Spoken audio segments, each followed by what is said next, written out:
Hello friends, हम वैदिक संस्कृति से संबंधित क्वेश्चनों पे चर्चा कर रहे थे। और आइए आज के वीडियो का पहला क्वेश्चन, पूर्व वैदिक कालीन भौगोलिक विस्तार से संबंधित, भौगोलिक विस्तार की बात कर रहे हैं। भौगोलिक विस्तार से संबंधित कौन सा कथन सत्य नहीं है? पूर्व वैदिक कालीन भौगोलिक विस्तार से संबंधित कौन सा कथन सत्य नहीं है?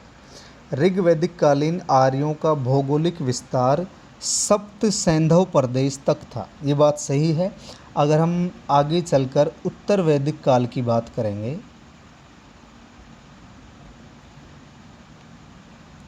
उत्तर वैदिक काल, तो उत्तर वैदिक काल में जो भौगोलिक विस्तार है वो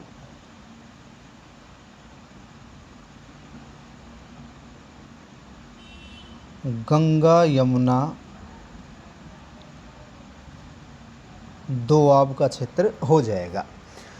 ऑप्शन बी है, वैदिक संहिता में 31 नदियों का उल्लेख है। वैदिक संहिताओं में कुल कितनी नदियों का उल्लेख है? 31 नदियों का उल्लेख है। ये बात भी सही है, ये बात भी सही है। ऋग्वेद के नदी सूक्त में 25 नदियों का उल्लेख है। ये गलत है, क्योंकि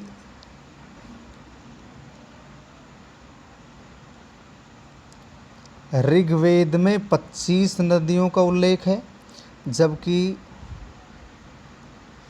ऋग्वेद का जो 10वां मंडल है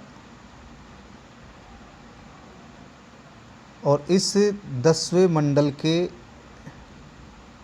नदी सूक्त की बात करें, 10वें मंडल के नदी सूक्त की बात करें, इस नदी सूक्त में 19 नदियों का उल्लेख है। तो यहाँ क्वेश्चन पूछा गया है कि ऋग्वेद के नदी सूक्त, तो नदी सूक्त एक क्वेश्चन ये भी बन गया, कौन से मंडल में है? 10वें मंडल में। तो ऋग्वेद में तो 25 नदियों का उल्लेख है, और वैदिक संहिताओं में, वैदिक संहिताओं में, संपूर्ण वैदिक संहिता में कुल कितनी नदियों का उल्लेख है? 31 का। और ऋग्वेद के नदी सूक्त में 25 का नहीं है, कितना है? 19 का। हाँ, ऋग्वेद में 25 नदियों का उल्लेख है, ऋग्वेद में 25 नदियों का उल्लेख है, तो ये गलत है। और लास्ट है, पूर्व वैदिक काल की सर्वाधिक महत्वपूर्ण और सर्वाधिक वर्णित नदी सिंधु है। सिंधु का अन्य नाम है हिरण्या। सिंधु का अन्य नाम क्या है? हिरण्या। तो इसका सही जवाब हो जाएगा सी। इसका सही जवाब क्या होगा? सी होगा। अगला क्वेश्चन है,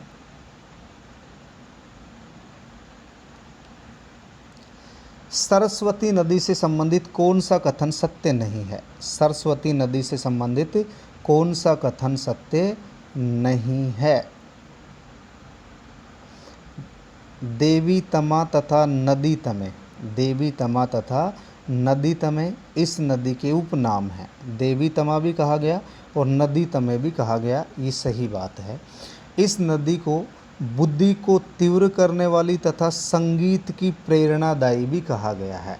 सरस्वती नदी को बुद्धि को तीव्र करने वाली तथा संगीत की प्रेरणादायी भी कहा गया है। इसी प्रकार यदि हम बात करें, सरस्वती नदी की बात कर रहे थे, सरस्वती नदी को वाणी, प्रार्थना और कविता की देवी कहा जाता है।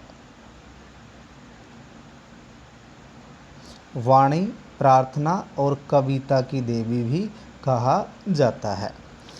पंचविश और जैमिनीय उपनिषद में, पंचविश और जैमिनीय उपनिषद में इस नदी के लुप्त होने का स्थान विंसन बताया गया है।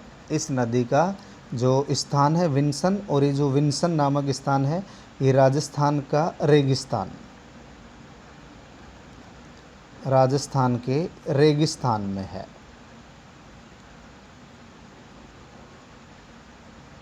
राजस्थान के रेगिस्तान में है। तो ये बात भी सही है, ये भी सही है, ये भी सही है। ऑप्शन डी है, यह ऋग्वेद की सबसे दूषित नदी, दूषित नहीं, ये ऋग्वेद की सबसे पवित्र नदी है, ध्यान रखना है। और सरस्वती के स्थान पर वर्तमान में कौन सी नदी बहती है? घग्गर नदी बहती है। वर्तमान में सरस्वती के स्थान पर घग्गर नदी बह रही है। तो ये ऋग्वेद की सबसे दूषित नहीं, सबसे पवित्र नदी है। तो इसका ऑप्शन हो जाएगा डी।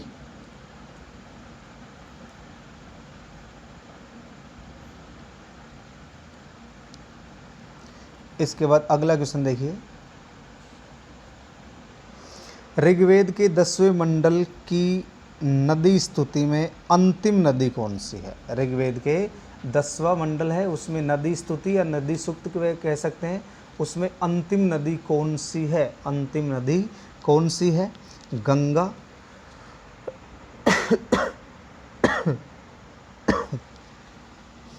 गंगा नदी। तो गंगा नदी की हम बात करें, इसका ऋग्वेद में उल्लेख हुआ है कितनी बार? एक बार। उसके बाद है सरयू नदी। इसके बाद कौन सी है? सरयू नदी। इसका उल्लेख भी कितनी बार हुआ है? एक बार। यमुना नदी की बात करें, इसका उल्लेख कितनी बार हुआ है? 3 बार। तो ध्यान रखना है, ऋग्वेद के 10वें मंडल की नदी स्तुति में अंतिम वर्णित नदी कौन सी है? गोमती। अंतिम वर्णित नदी कौन सी है? गोमती नदी है। और गोमती नदी का वर्तमान नाम है गोमल। वर्तमान नाम क्या है इसका? गोमल। तो ऑप्शन हो जाएगा डी।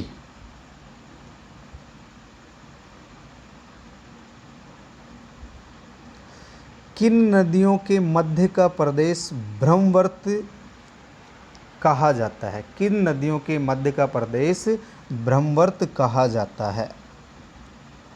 ब्रह्मवर्त कहा जाता है। गंगा यमुना सरस्वती दृशदती, गंगा यमुना सरस्वती दृशदती, सिंधु झेलम, रावी और व्यास। इसका सही जवाब होगा सरस्वती व दृशदती। सरस्वती व दृशदती के जो नदी का जो क्षेत्र है उसे क्या कहा गया?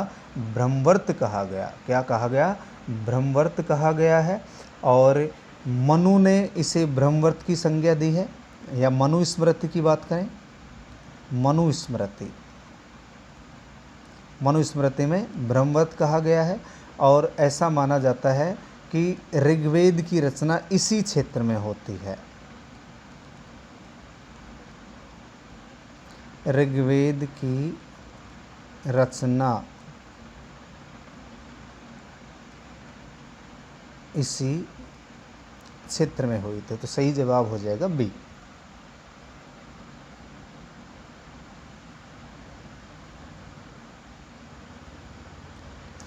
ऋग्वेद के नदी सूक्त में किस नदी को परिगणित कहा गया है? किस नदी को परिगणित कहा गया है? व्यास नदी। व्यास नदी का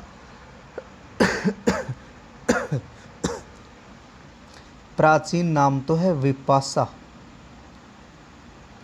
व्यास नदी का प्राचीन नाम क्या है? विपाशा। अगर रावी की बात करें, रावी का प्राचीन नाम है पुरुषणी या परुष्णी। परुष्णी। झेलम का प्राचीन नाम है वितस्ता।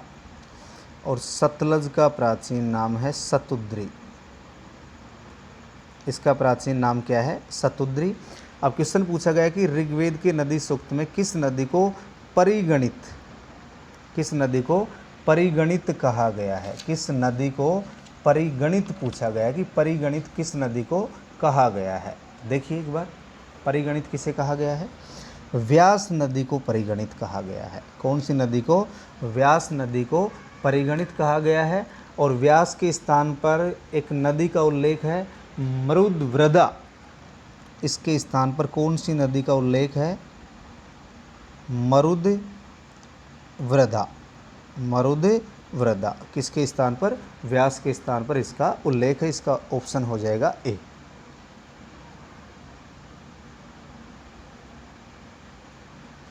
ऋग्वेद में यमुना नदी का उल्लेख कितनी बार हुआ है? अभी हम बात कर चुके हैं, एक बार की यदि हम बात करें तो एक बार उल्लेख किसका हुआ है?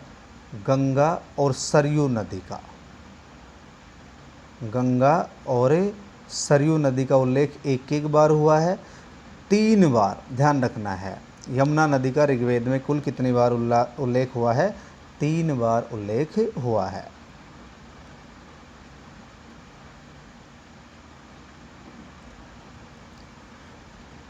ऋग्वेद में नदियों का प्राचीन नाम से संबंधित कौन सा सुमेलित नहीं है? तो नदियों के नाम और प्राचीन नाम, वर्तमान नाम और प्राचीन नाम से संबंधित कौन सा सुमेलित नहीं है? द्रसदती, द्रसदती को क्या कहा गया? रक्षी, सही बात है।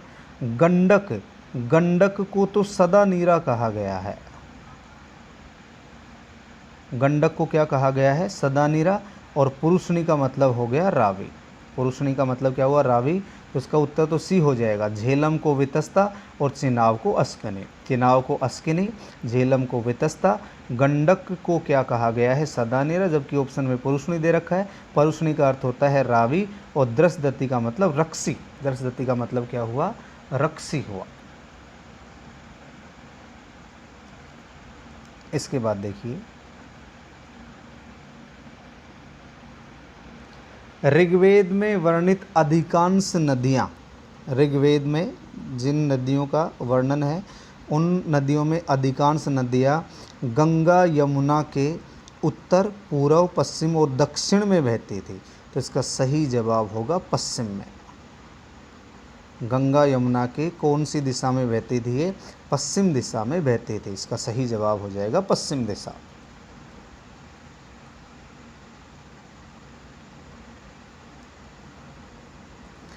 हिमालय पर्वत और उसकी चोटी मूंजवत का उल्लेख मिलता है। हिमालय पर्वत और उसकी चोटी मूंजवत का उल्लेख मिलता है।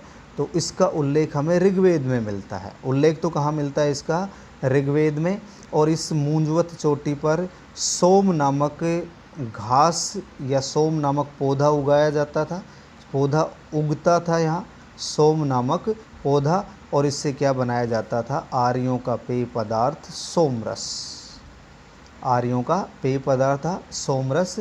अगर हम हिमालय पर्वत की अन्य चोटियों की बात करें, यानी इसके अलावा यहाँ अन्य चोटियों के बारे में भी जानकारी मिलती है। जैसे अन्य चोटियों की बात करें हम, शिलामंत, शिलामंत ये भी पर्वत चोटी है। आर्जिक,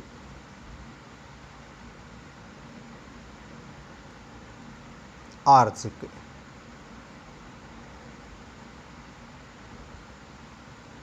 सयरनावत, सयरनावर्त और एक है सुसोम। इन पर्वत चोटियों की भी जानकारी हमें यहाँ से मिलती है। तो इसका सही जवाब हो जाएगा ऋग्वेद। निम्न में से कौन सा कथन सत्य नहीं है? कौन सा कथन सत्य नहीं है? ऋग्वेद में अपर, पूर्व, सरस्वत तथा सरण्यावत नामक समुद्र का उल्लेख मिलता है। अपर, पूर्व, सरस्वत और सरण्यावत नामक समुद्रों का उल्लेख मिलता है। ये बात सही है। ऋग्वेद में मरुस्थल के लिए धन्व शब्द का प्रयोग मिलता है। ध्यान रखना है, ऋग्वेद में मरुस्थल के लिए कौन से शब्द का उल्लेख मिलता है? धन्व शब्द का उल्लेख मिलता है। धन्व, धन्व शब्द का उल्लेख मिलता है। हिमालय की मूंजवत चोटी सोमरस के लिए प्रसिद्ध थी। ये बात भी सही है। उपरोक्त में से कोई नहीं, तो गलत पूछा गया है। तो इसका सही जवाब होगा डी, उपरोक्त में से कोई नहीं। तीनों ही सही हैं।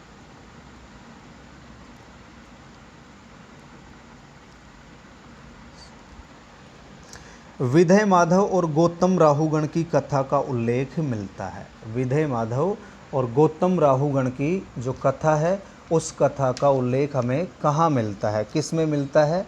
शतपथ ब्राह्मण में। एक तो ऑप्शन है शतपथ ब्राह्मण, एक ऑप्शन है आपके सामने ऐत्रेय ब्राह्मण, एक है सामवेद और एक है अथर्ववेद। तो इसका सही जवाब तो होगा शतपथ ब्राह्मण। सही जवाब क्या होगा? शतपथ ब्राह्मण। और इसमें उल्लेख क्या मिलता है वो देखिए। उल्लेख क्या मिलता है? ये जो विधेय माधव थे, विधेय माधव, और विधेय माधव का पुरोहित गौतम राहुगण, पुरोहित का नाम क्या है? गौतम राहुगण। गौतम राहुगण। तो इसमें उल्लेख मिलता है कि विधेय माधव अग्नि को धारण करते हैं। अग्नि को इन्होंने क्या किया? धारण किया। और अग्नि को धारण करके ये अग्नि के साथ सब कुछ जलाते हुए, यानी विधेय माधव अग्नि के साथ सब कुछ जलाते हुए कौन सी दिशा की ओर बढ़ते हैं? पूर्व दिशा की ओर बढ़ते हैं। पश्चिम से कौन सी दिशा की ओर बढ़ रहे हैं? ये पूर्व दिशा की ओर बढ़ रहे हैं। लेकिन ये सब कुछ जलाते हुए पूर्व दिशा की ओर बढ़ रहे थे। गंडक अथवा सदा नीरा, गंडक अथवा सदा नीरा, गंडक अथवा सदा नीरा, यानी इस अग्नि के द्वारा इस नदी को नहीं जला पाया गया। इस नदी को ये नहीं जला पाई अग्नि, इसीलिए ऐसा उल्लेख मिलता है या इसका ये तात्पर्य है कि उत्तर वैदिक कालीन आर्यों का जो विस्तार है,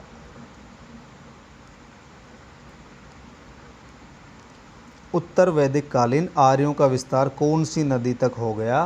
गंडक अथवा सदा नीरा। और ये गंडक नदी कहाँ बहती है? बिहार में। कहाँ बहती है? बिहार में बहती है। इसका उल्लेख हमें कहाँ मिलता है? शतपथ ब्राह्मण में। किस में मिलता है? शतपथ ब्राह्मण में।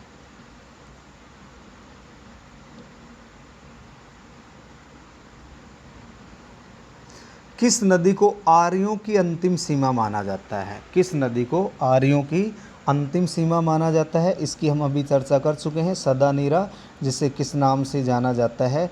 गंडक के नाम से जाना जाता है। और ये नदी कहाँ बहती है? बिहार में। कहाँ बहती है? बिहार में बहती है। और ये ध्यान रखना है, उत्तर वैदिक कालीन जो ग्रंथ हैं, उत्तर वैदिक कालीन जो ग्रंथ हैं उसमें एक पर्वत श्रृंखला का उल्लेख मिलता है, त्रिककूद। ध्यान रखना है, त्रिककूद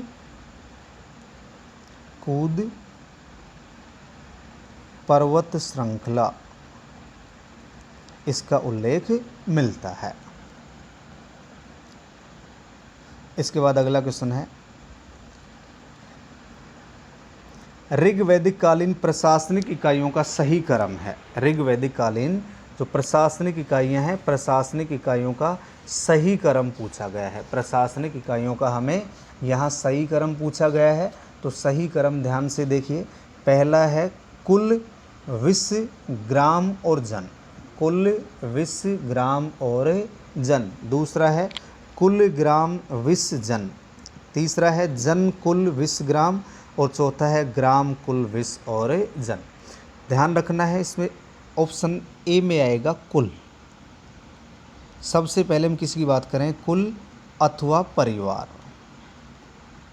कुल अथवा परिवार ये समाज की सबसे छोटी इकाई है। कुल अथवा जो आपका परिवार है ये समाज की सबसे छोटी इकाई है, सबसे छोटी इकाई है। और इसका जो प्रधान होता था,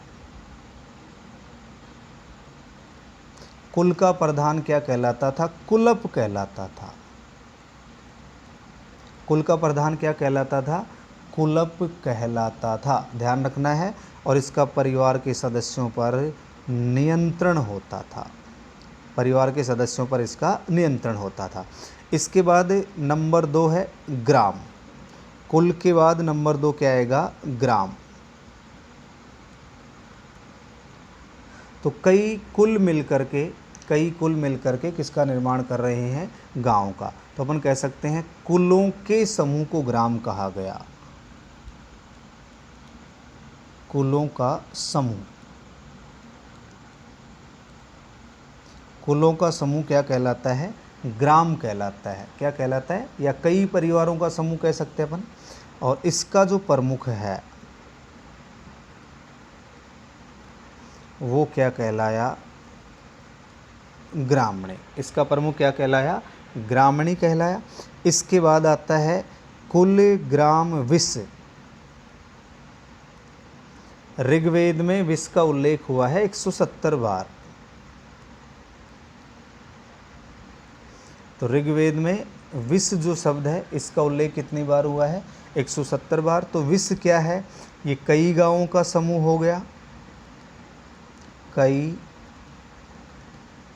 गांवों का समूह। कई गांवों का समूह क्या कहलाया?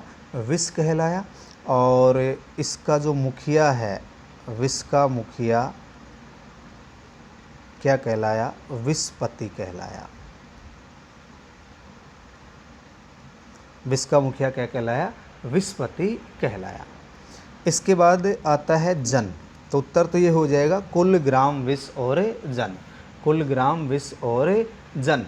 जन की यदि हम बात करें, जन कई विषों का समूह।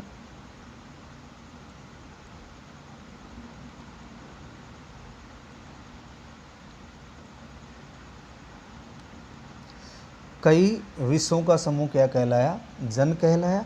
और जन का मुखिया क्या कहलाया? जनपति, राजा या गोप। जनपति, राजा या गोप। जनपति, राजा या गोप। और जन शब्द का उल्लेख ऋग्वेद में कितनी बार हुआ है? 275 बार हुआ है। कितनी बार हुआ है? 275 बार। तो इसका सर्वाधिक उल्लेख हुआ है, जन का ऋग्वेद में सर्वाधिक उल्लेख। तो इसकी सही इकाई हो जाएगी कुल ग्राम विष और जन। ये बात कब की है? ऋग्वैदिक काल की।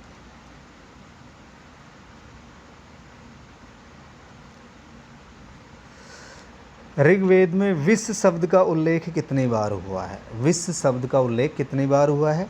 अगर हम 46 की बात करें, 46 बार किस शब्द का उल्लेख हुआ है? 46 बार किस शब्द का उल्लेख हुआ है? तो ध्यान रखना है, गण जो शब्द है, गण शब्द का उल्लेख कितनी बार हुआ है? 46 बार।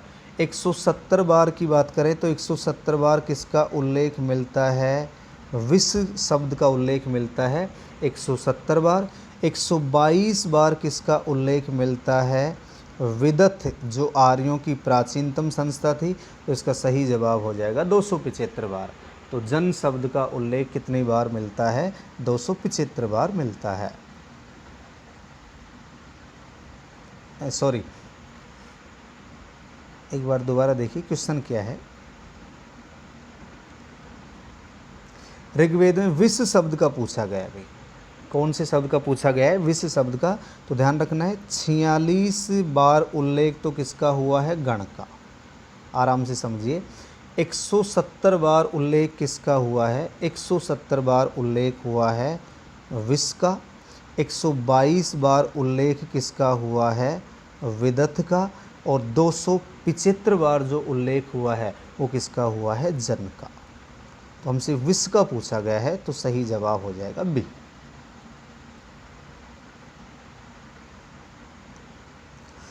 पूर्व वैदिक काल से संबंधित कौन सा कथन सत्य नहीं है? पूर्व वैदिक काल से संबंधित कौन सा कथन सत्य नहीं है? राजा और पृथ्वी शब्द का उल्लेख एक बार हुआ है। पूर्व वैदिक काल में राजा और पृथ्वी जो शब्द है उसका उल्लेख कितनी बार हुआ है? एक बार। जनपद शब्द का उल्लेख नहीं हुआ है, ये बात सही है।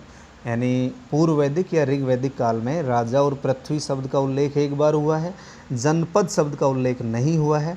ऋग्वेद में ग्राम सामान्यतः 100 जनों का समूह, या ऋग्वेद में ग्राम सामान्यतः 100 जनों के समूह को इंगित करता है। और राजा सामान्यतः निरंकुश होते थे। राजा सामान्यतः निरंकुश होते थे, ऐसा नहीं है। राजा निरंकुश नहीं होते थे, राजा के अधिकार सीमित होते थे। सीमित अधिकार। राजा के अधिकार कैसे होते थे? सीमित होते थे। तो इसका सही जवाब हो जाएगा डी।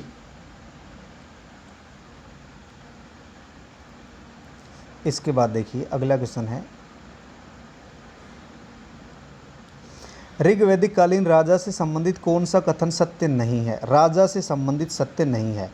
राजा को नियुक्त करना एवं पद से हटाने का अधिकार विदत संस्था के पास था। राजा को नियुक्त करना और पद से हटाने का जो कार्य है वो किसके पास था? विदत नामक संस्था के पास था।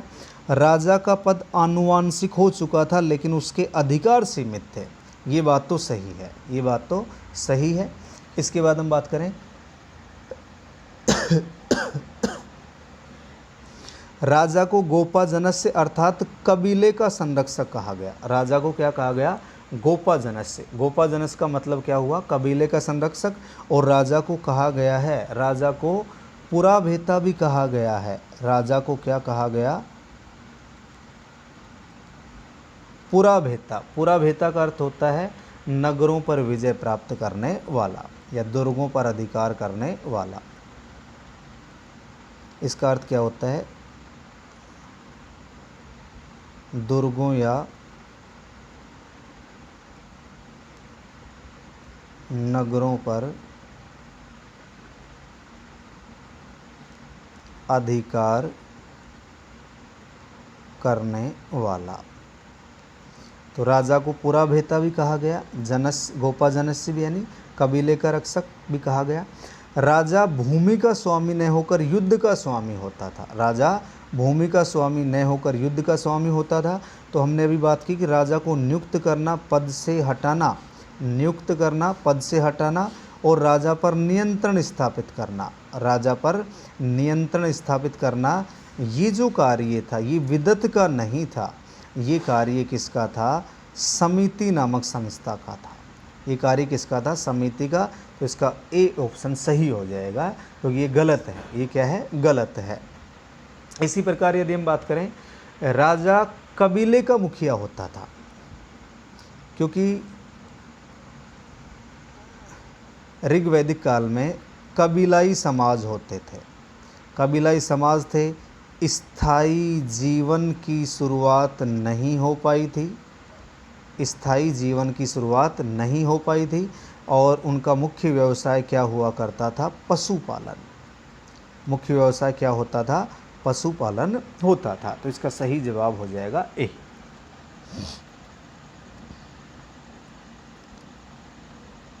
इसके बाद अगला क्वेश्चन है, निम्न में से कौन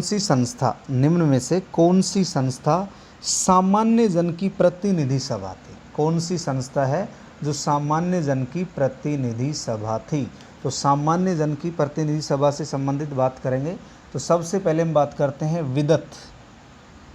पहली संस्था क्या है? विदत। ये आर्यों की सबसे प्राचीन संस्था है एक तो, और इसका उल्लेख ऋग्वेद में कितनी बार हुआ है? 122 बार हुआ है। इसका उल्लेख कितनी बार हुआ है? 22 बार। और ये जो संस्था थी, ये संस्था धार्मिक और सैनिक कार्य करती थी। धार्मिक व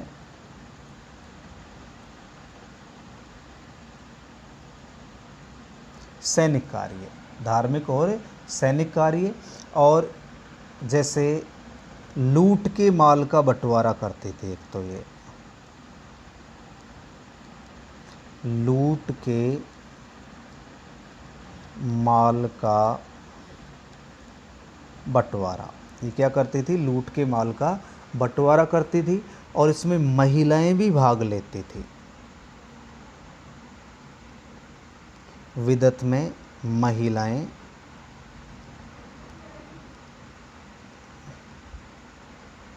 भाग लेते थे। विदत संस्था में महिलाएं भाग लेती थी। तो ध्यान रखना है, ये सबसे प्राचीन संस्था थी। इसके बाद हम बात करते हैं सभा। सभा की यदि हम बात करें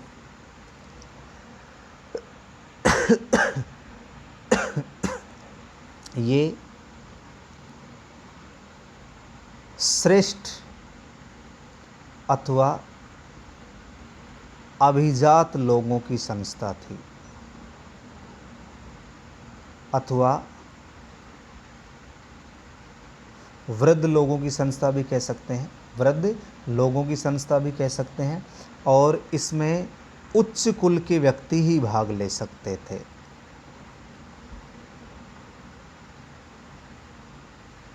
इसमें उच्च कुलीन व्यक्ति ही भाग ले सकते थे और इसमें जो पुरुष सदस्य होता था, सभा में जो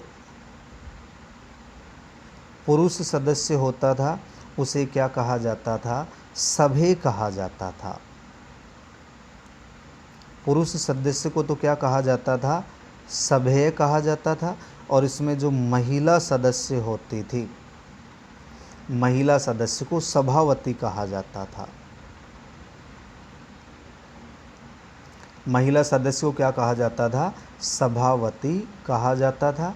और इसका मुख्य कार्य होता था न्याय करना। मुख्य कार्य क्या होता था? न्याय करना। और सभा का उल्लेख कितनी बार हुआ है?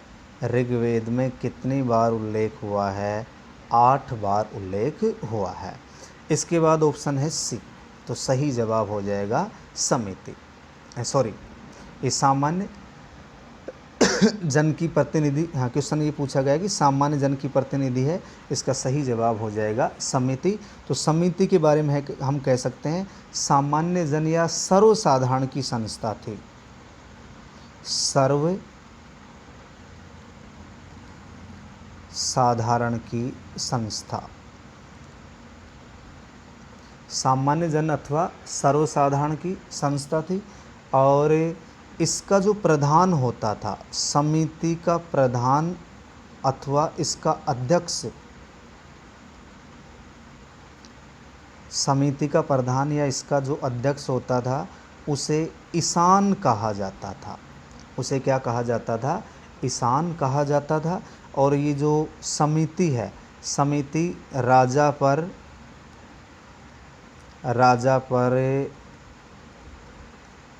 नियंत्रण रखती थी। नियंत्रण के साथ साथ राजा की नियुक्ति करती थी और नियुक्ति के साथ साथ राजा को पद से हटाने का कार्य भी करती थी। और समिति का जो उल्लेख है वो कितनी बार हुआ है? 9 बार हुआ है। समिति का उल्लेख कितनी बार हुआ है? 9 बार।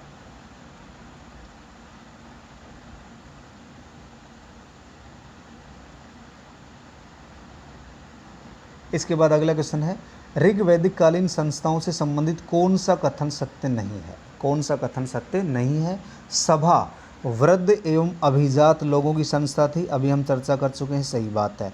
समिति के अध्यक्ष को ईशान कहा गया है। समिति का जो अध्यक्ष है उसे क्या कहा गया है? ईशान। विदथ आर्यों की प्राचीनतम संस्था है। और लुडविन नामक विद्वान ने सभा को निम्न सदन तथा समिति को उच्च सदन बताया है। सभा को निम्न सदन, तो ये बात गलत है, क्योंकि लुडविन नामक विद्वान ने जो सभा है, सभा को तो क्या बताया? उच्च सदन। सभा को तो क्या बताया इन्होंने? उच्च सदन। और समिति को क्या बताया है?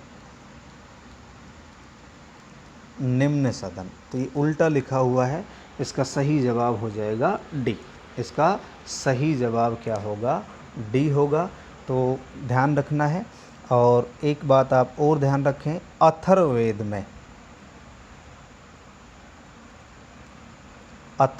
में सभा शब्द का उल्लेख हुआ है 17 बार। यानी ऋग्वेद में तो 8 बार हुआ है, लेकिन अथर्ववेद में सभा का कितनी बार उल्लेख हुआ है? 17 बार। समिति का उल्लेख हुआ है 13 बार। और जो आपकी संस्था है विदत का उल्लेख कितने बार हुआ है? 22 बार। तो ये उल्लेख किसके अनुसार है? अथर्ववेद के अनुसार है। किसके अनुसार है? अथर्ववेद के अनुसार है। इतना ध्यान रखना है।